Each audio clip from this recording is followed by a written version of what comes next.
You were not content with the stories, so I was obliged to come.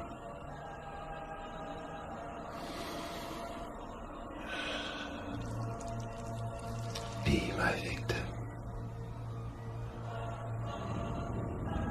Be my victim. I am the writing on the wall, the whisper in the classroom. Without these things, I am nothing. So now I must shed innocent blood. In celebration for the upcoming movie, which I am dying to see, I'd like to cover one of my all-time favorite horror movies serial killers and antagonist, the Candyman, also known as Daniel Robitel. Some of you haven't gotten to see the first 3 movies, in which you're probably curious as to who Candyman is. I'd like to quote the second installment's telling of Candyman's origin, which is far better than what has been told in the other movies. Born just after the Civil War, Daniel Robitel was the son of slaves, an artist by trade. A wealthy landowner commissioned him to paint the portrait of his daughter. They fell in love. She became pregnant.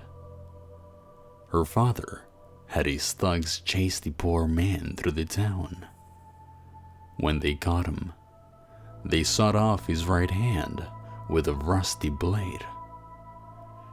A nearby beehive was raided, and the honeycomb smeared over his bleeding, mutilated body. The crowd that had gathered fled as the bees came for him. He died for love. His resurrection began as rumor and grew into myth. Say his name 5 times in the mirror, and he would appear. A hook had replaced his severed hand. The following will deal with some serious spoilers. So what is the Candyman's role in the upcoming installment? The story follows Anthony McCoy, who has had a previous encounter with the Candyman when he was a baby. Now grown up, Anthony, who had become an artist whose career is on the brink of stalling, decided to engulf himself in the local myth, in which sparks a series of events that have yet to be revealed. Though by following the pattern in all 3 movies and examining the trailer, we can come to the conclusion that Candyman doesn't want to be alone. He wants his legend to be spread, and also wants to partake in immortality with people he has ties to. In the trailer, we see Anthony slowly being transformed into Candyman's image.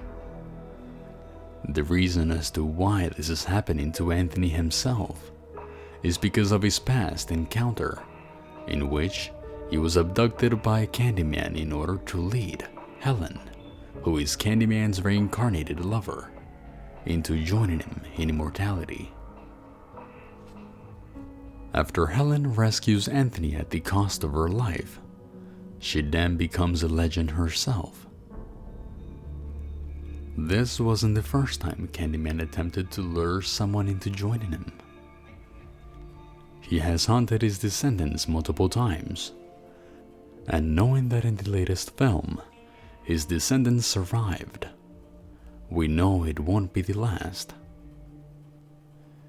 Annie Tarrant and Caroline McKeever, which are part of the films 2 and 3, found clever ways to dispel him for good. One, by breaking the mirror in which Daniel's soul was kept in, and the other, by destroying Daniel's paintings. Or so they thought, but a legend never truly dies. and now he seems specially interested in Anthony due to his connection with him. The fact that Candyman is going out of his way to shape Anthony in his image gives me the idea that the Candyman will once again pull his signature move of framing others in order to spread his name. And I can't wait to see it.